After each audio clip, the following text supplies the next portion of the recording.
आज डिस्कस करेंगे rapid prototyping के बारे में। रैपिड प्रोटोटाइपिंग क्या होती है और उसके कौन कौन से टाइप्स हैं। तो आज हम रैपिड प्रोटोटाइपिंग और उसके दो टाइप्स के बारे में बात करेंगे। तो सबसे पहले रैपिड प्रोटोटाइपिंग का मतलब हम समझते हैं कि क्या है। रैपिड का मतलब है तेजी से और प्रोटोटाइप का मतलब है कोई फिजिकल पार्ट। तो तेजी से कोई फिजिकल पार्ट क्रिएट करना रैपिड प्रोटोटाइपिंग कहलाता है।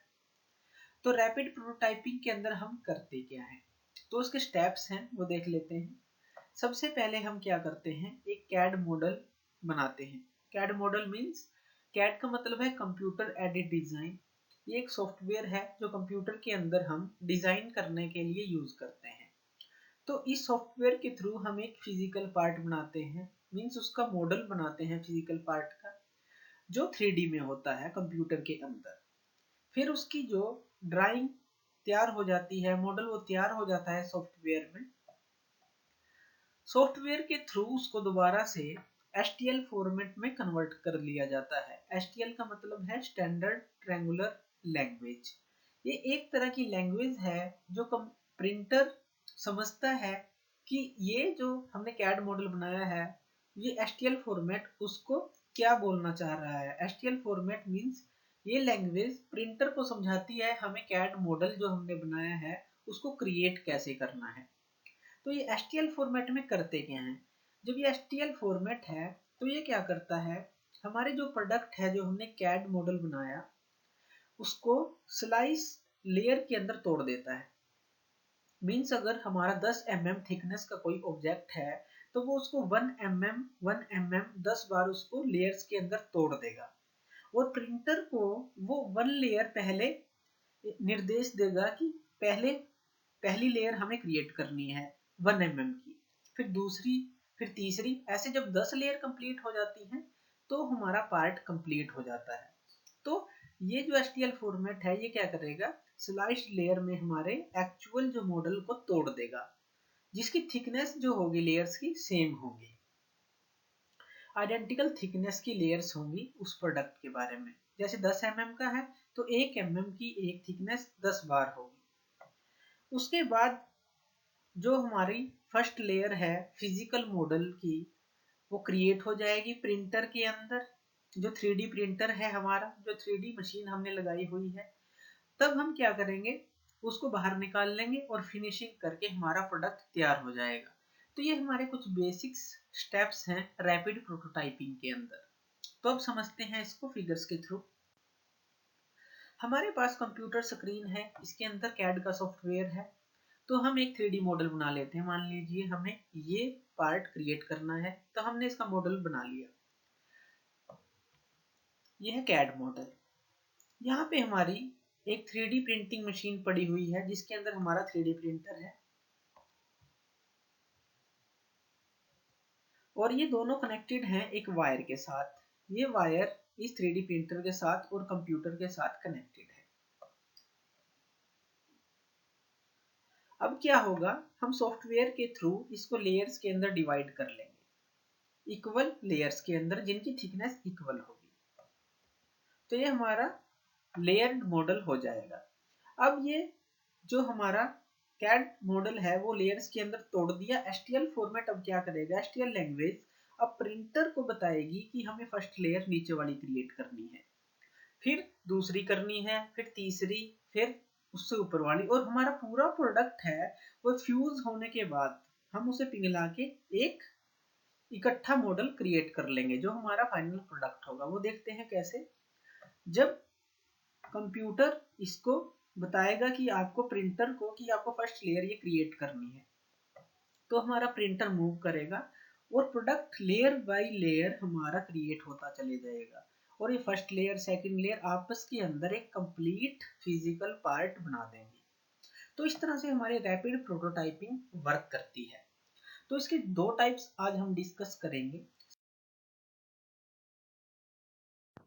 फ्यूज्ड डिपोजिशन मॉडलिंग, ये एक बहुत ही आसान तरीके की रैपिड प्रोटोटाइपिंग प्रोसेस है। इसके थ्रू हम ऑब्जेक्ट बना सकते हैं, एक फिजिकल मॉडल बना सकते हैं कैड मॉडल के थ्रू।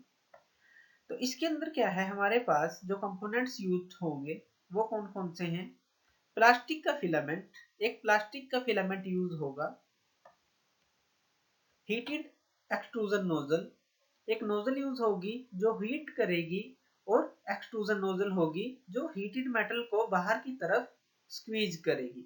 जैसे हम प्लास्टिक हम यूज कर रहे हैं, तो जो हीट करके उसको पिघलाने के बाद, उसको गर्म करने के बाद बाहर की तरफ ये नोजल उसको फेंकेगी। तो ये दूसरा पार्ट है। तीसरा पार्ट है फीडर। फीडर क्या है? जो इस प्लास्टिक फिलामेंट को फीड करेगा इस नोजल के अंदर, उसको हम फीडर बोलेंगे। तो ये तीन हमारे इसके अंदर यूज करेंगे।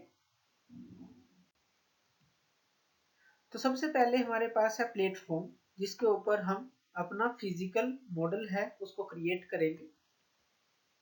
ये है मेल्टर नोजल के साथ, ये हमारी नोजल है एक्सट्रूजन नोजल, जो हीटेड मेटल को, हीटेड प्लास्टिक जो है हमारी, उसको बाहर फेंकेगी। यह है मेल्टर, जहाँ पे हमारी टोटल जो प्लास्टिक है यहाँ पे मेल्ट होगी और कन्वर्ट होगी हीटेड मटेरियल के अंदर, हीटेड प्लास्टिक फॉर्म के अंदर। ये है फीडर, जो हमारा फिलामेंट को फीड करेगा इस नोजल के अंदर।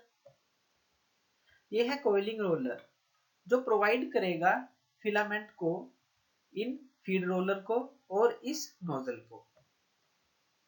यह है हमारा प्लास्टिक फिलामेंट, जो हम यूज करेंगे अपना प्रोडक्ट बनाने के लिए, फिजिकल पार्ट बनाने के लिए। तो देखते हैं कैसे वर्क करेगा। जो कोइलिंग रोलर है वो फिलामेंट देगा फीड रोलर को, और फीड रोलर इसको देंगे हमारी मेल्टर और एक्सट्रूजन नोजल को। जब ये फिलामेंट मेल्टर के अंदर जाएगा तो यहाँ पे ये पिघलना स्टार्ट कर देगा। हीट होने के बाद ये पिघलेगा, और पिघलने के बाद जो हमारी ये नोजल है वो उस प्लास्टिक फिलामेंट को हमारे प्लेटफॉर्म के ऊपर थ्रू करेगी लेयर बाय लेयर, और हमारा जो एग्जैक्ट प्रोडक्ट है वो तैयार हो जाएगा। तो इससे हमारा जो प्रोडक्ट है वो लेयर बाय लेयर क्रिएट हो जाएगा, जो हमारा कैड मॉडल था। तो इस तरह से फ्यूज्ड डिपोजिशन मॉडलिंग वर्क करती है। सेकंड है laminated object manufacturing. Laminated means है कि हमें लैमिनेट करनी है लेयर्स को। किसी भी ऑब्जेक्ट को बनाएंगे तो उसको लैमिनेट करके हम बनाएंगे। जैसे हम लैमिनेशन करते हैं किसी चीज के ऊपर, तो उस प्रिंसिपल के ऊपर ये बेस है। तो देखते हैं इसके अंदर कौन कौन से कंपोनेंट यूज करेंगे। कंपोनेंट जो यूज हो रहे हैं इसके अंदर वो है शीट ऑफ पेपर फॉयल। हम एक पेपर फॉयल की शीट यूज करनी है इसके अंदर, जिसकी लेमिनेशन करेंगे लेयर बाय लेयर, और हमारा जो ऑब्जेक्ट है, डिजायर ऑब्जेक्ट, वो मैन्युफैक्चर हो जाएगा। सेकंड है लेजर। ये लेजर कट करेगी इस शीट को, जो पेपर फॉयल हमने यूज किया है उसको ये कट करेगी डिजायर शेप के अंदर जो हमें चाहिए। फीड रोलर्स, फीड रोलर्स हैं जो हमारी शीट को प्रोवाइड करेंगे। इन रोलर्स के ऊपर हमारी शीट ट्रेवल करेगी। और हीटेड रोलर, हीटेड रोलर हमारा हेल्प करेगा लेमिनेशन के अंदर। ये हीट करेगा लेयर बाय लेयर को, और उनके ऊपर से गुजरेगा तो उनकी लेमिनेशन कर देगा। तो इस तरह से एक हमारा फिजिकल जो प्रोडक्ट है वो तैयार हो जाएगा। देखते हैं इसकी वर्किंग को। सबसे पहले हमारे पास प्लेटफॉर्म है जिसके ऊपर ये फिजिकल मॉडल क्रिएट किया जाएगा। ये हमारा प्लेटफॉर्म है। ये मटेरियल सप्लाई रोलर है। यहाँ पे टेक अप रोलर है जो शीट को इकट्ठा करेगा। यह है शीट, जो पेपर की शीट है वो इस तरह से इन रोलर्स के ऊपर से जाएगी, और प्लेटफॉर्म इसके बीच में बिल्कुल यहाँ पे नीचे होगा। यहाँ पे हमारा लैमिनेटिंग रोलर होगा, हीटेड रोलर होगा, जो layer by layer lamination provide करेगा। लेजर होगी जो इस शीट को कट करने के काम आएगी। मिरर होगा जो कि इसको डायरेक्शन देगा लेजर को कि हमें कौन सी शेप के अंदर कट करना है शीट को। तो लेजर आएगी, लेजर मिरर से टकराएगी, और मिरर उसको डायरेक्शन देगा इस शीट के ऊपर कि हमें कौन सी शेप को कट करना है। तो शेप कट होने के बाद हमें एक लेयर मिलेगी जो हमारे प्रोडक्ट की फर्स्ट लेयर होगी। ये फर्स्ट लेयर है। और उसके बाद हमारे रोलर रोटेट करना स्टार्ट कर देंगे। रोलर इस शीट को आगे ले जाएंगे और ये शीट आगे, ये कटा हुआ पार्ट यहाँ पे आ जाएगा, आगे आ जाएगा और ये फर्स्ट लेयर हमें यहाँ इस प्लेटफॉर्म के ऊपर मिल जाएगी। यहाँ पे ये फर्स्ट लेयर हमारी क्रिएट हो गई। उसके बाद हमारा जो प्लेटफॉर्म है वो नीचे की तरफ आएगा इस लेयर को लेने के बाद। उसके बाद दोबारा से लेजर आएगी, मिरर से टकराएगी और हमारी सेकंड लेयर को कट करेगी। अब जो सेकंड लेयर है ये हमारी क्रिएट हो जाएगी। उसके बाद रोलर दोबारा से घूमेंगे और इस कटे हुई शीट को आगे की तरफ ले जाएंगे। इस तरह से शीट चलती रहेगी, लेकिन जैसे ही सेकंड लेयर बनेगी हमारा जो हीटेड रोलर है इसके ऊपर मूव करेगा, प्लेटफॉर्म के ऊपर, और ये हमें इन दोनों लेयर्स को चिपका के लैमिनेशन कर देगा। और इस तरह से लेयर बाय लेयर चिपकने के बाद हमारा जो पूरा प्रोडक्ट है, फिजिकल पार्ट है, वो क्रिएट हो जाएगा। तो इस तरह से हम लैमिनेटेड ऑब्जेक्ट मैन्युफैक्चरिंग का यूज करते हैं।